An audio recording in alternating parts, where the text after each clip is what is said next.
What's up, guys? Welcome back to Critical Care Connection. Thanks for coming back out today. Today, we're going to be finishing up part two of our series of ABGs.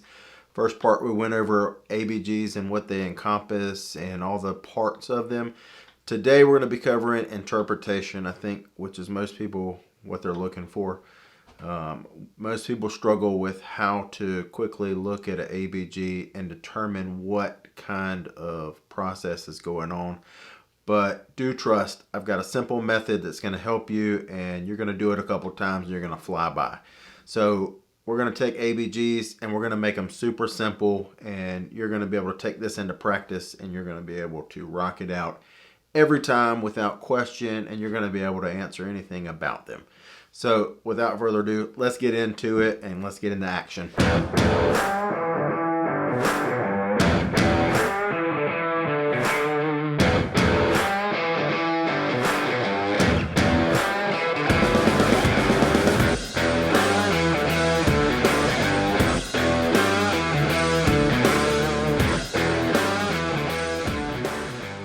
On these easy steps on how to figure out an ABG.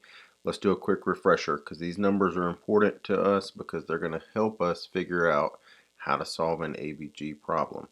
So remember, pH 7.35 to 7.45, super important. PO2 80 to 100 is not going to play as big of a part in our ABG solving. PCO2 35 to 45. Remember, this is your acid. This is what's coming from your respiratory side. Got to remember this, 35 to 45. Less than 35, more basic.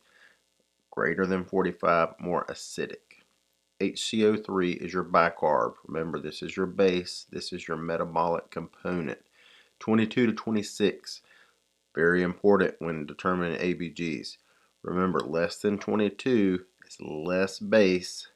Greater than 26 will give you more base.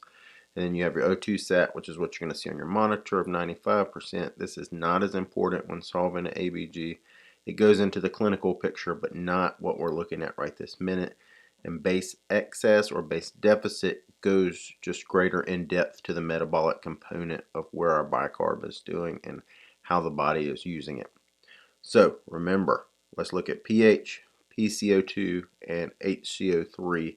Those are going to be our three biggies when we're looking at a ABG. So first step, look at your pH. Is your pH greater than 7.45? Is it less than 7.35? Or is it normal? This is your first step. Step 2, let's look at your CO2. So remember, if it's high, we know that it's more acidic. And then if it's low, we know that there's less acid, meaning it's more alkalotic. So we're looking at that less than 35, greater than 45. This is going to help us determine, is this a respiratory component or not? So we need to match this with our pH. Step 3 is going to be looking at your bicarb, your HCO3. If it's high, we know it's more alkalotic.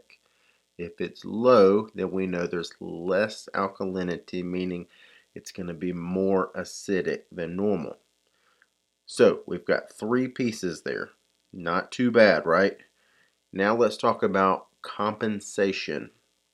And we're going to put all this together at the end here. So compensation is what? It tells us whether our body is trying to fix what the problem is. So you can have either partial compensation, you can have no compensation, or you can be fully compensated.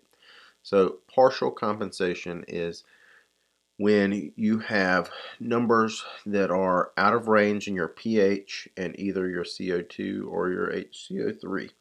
So this is showing you now, let's look at the example, 7.30. pH is less than 7.35, meaning acidotic.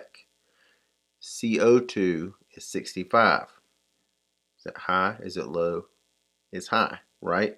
So this means more acidic, okay? And then you have your HCO3, which is 40. So the 40 is high, right?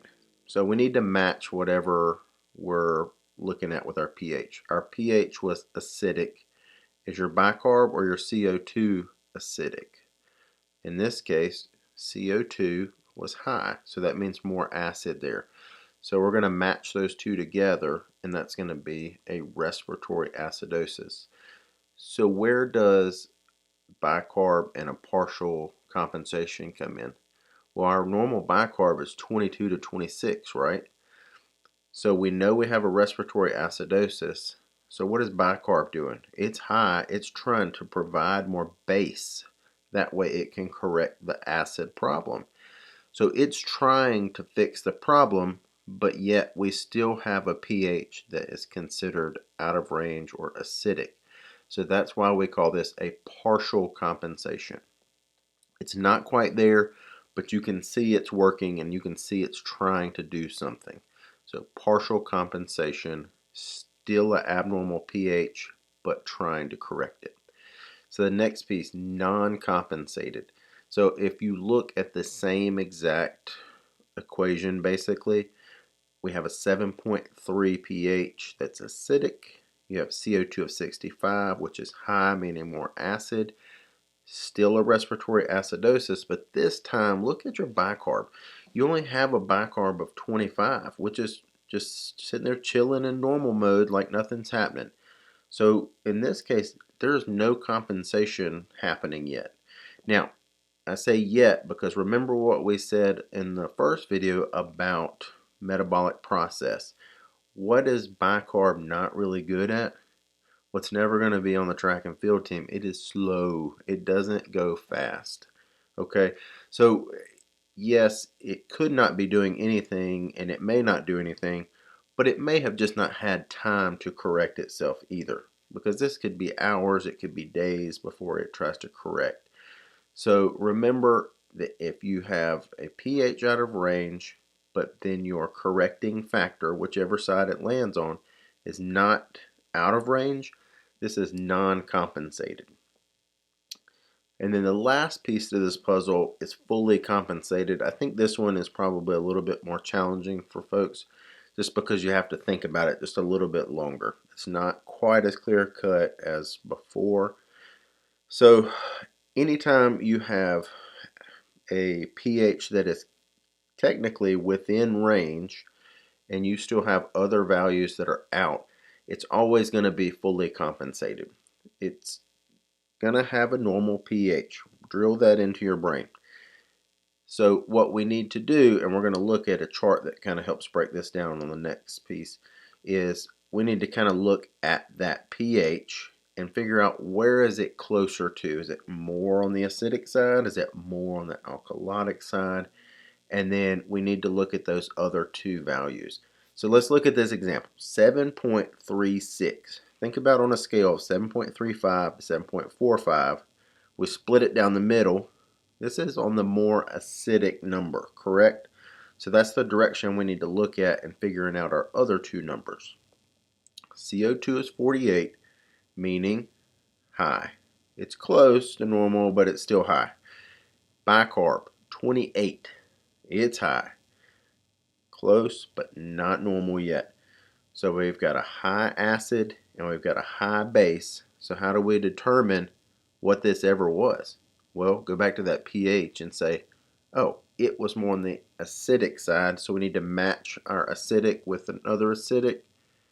What is that? CO2. It's high acidic. So you see where it's coming in now. Your bicarb's there still trying to help out, and it has helped out obviously because we have a what? Normal pH. So look at this, fully compensated respiratory acidosis because our pH is normal.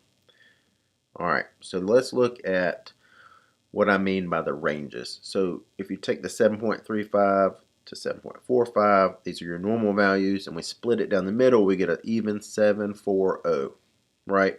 Now we have two separate sides. We have an acidic side and we have an alkalotic side. Anytime you fall greater than 740, you're alkalotic. Anytime you fall below that, you're acidic. We're just taking it a step further outside of the abnormal range and made a range for our normal values now. This only applies to fully compensated ABGs. So you won't have to worry about this on any other one. That's why I say it's a little step further. It's not that complicated. You just have to think about it. So you just have to remember on which side of the number when you're trying to cipher a ABG that is normal in a pH standard. So fully compensated always has a normal range pH. Remember that. It's going to be important when you're looking at your ABGs. So how the heck is the easiest way to figure this out? So I've seen a lot of different methods. This is probably my favorite method just because it's straightforward. Everybody knows, mostly everybody knows, tic-tac-toe. Everybody played it as a kid on a napkin, on a paper. Like, people know tic-tac-toe. So if we draw this out and we make a board, we're going to have, just like we do on our range, we're going to start with the top row is your acidic box is the far left. You're going to have a normal in the middle, just like you do on your pH scale, and we're going to do a base or alkalotic side on the right side. So you've got your first row there already done. So the goal of tic-tac-toe is to take your numbers, starting with the pH, working our way to the CO2, and into the bicarb, and then we're going to place those in the boxes that correlate underneath. So if we had a pH of 7.30 like we did in our example, all we're going to do is jot this down in the box below acidic, right? So then you're going to have another one there. And then let's say on this one, it was just like our other problem, we had a CO2 that was also acidic. We're going to mark that under the pH box in its own box and put CO2. And what's the goal of tic-tac-toe? Always to have 3 in a row, right? So that puts us 3 in a row right under the acid. So we're counting acid. We're going to count the first line as our first number 1. So then we've got 3 in a row. That gives you your answer right there. That's a respiratory acidosis. Super simple. So why don't we look at a couple examples, and then this might help you kind of put this all in your brain and you'll see how easy I'm talking about. Alright, so we've got a couple practice problems lined up here. So let's look at our first problem here. We've got a pH of 730, a CO2 of 60, and a bicarb of 30. Alright, so if we lay our tic-tac-toe board out, it's going to look just like our normal acid-base scale. Start with acid on the left. We've got a 730 pH. What is that? That is down. That is acidic. So we're going to put it under the acidic column, and then we're going to look next at our CO2. Is it high, low, high? So that's going to be more acidic, yes. So it's going to go under the acid column. And then let's look at bicarb. 22 to 26, it's also high. High bicarb means more base. So we're going to put under the base column. When we're looking here at tic-tac-toe, what are we looking for? We're looking for 3 in a row, right? Boom, right there. So that's going to tell you exactly what you got here. What is this? This is a respiratory acidosis. Now, look at the component here. What is your bicarb? It's also high, right? So what does that mean?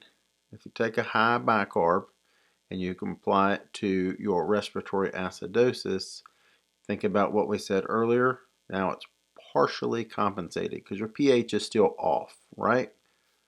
Alright, so on your number 2, we got a pH of 7.51, CO2 of 42, and a bicarb of 33. Alright, so think about your numbers here. We're going to draw out our board. And then we're going to start looking at your pH first. We always want to look at pH. Is it high or low? Yep, it's high. So what is that? That's more alkaline or more base. So mark it.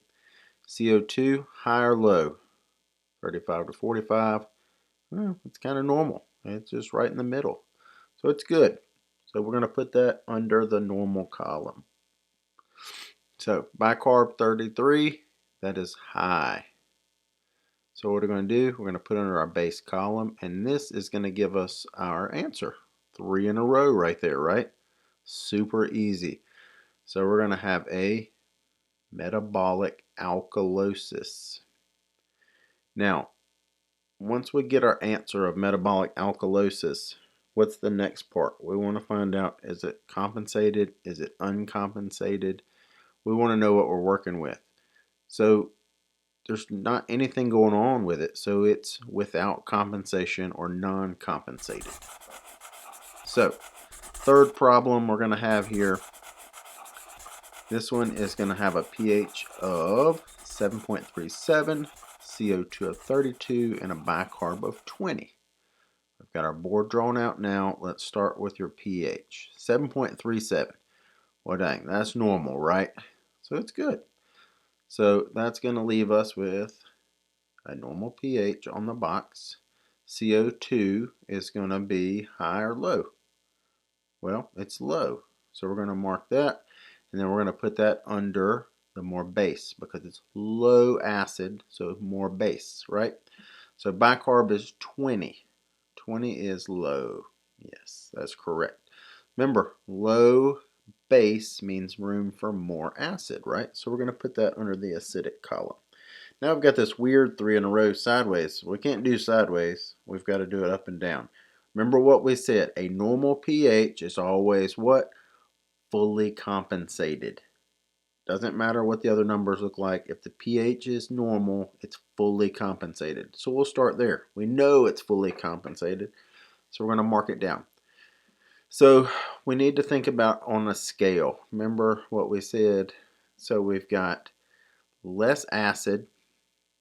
And then what we're going to do is figure out where do we land at with the rest of the problem. So we've got less acid on the CO2. We've got more acid on our bicarb. So this is going to help us when we look at this pH. Remember our line that we had of determining what side of pH we're going to land on when it's normal. 7.40 is perfectly in the middle. 7.45 is more alkalotic. 7.35 more acidotic, right? So where does a 7.37 land? Well, it's going to land right on the acidic side. Now we go back to our other numbers and notice what matches more acidic. CO2 does not. It's less acidic, right? Less base on the bicarb and more acidic. Well, yeah, that matches perfectly. So that's where we're going to get the rest of our answer. We're going to have what now? We're going to have a metabolic acidosis that is fully compensated.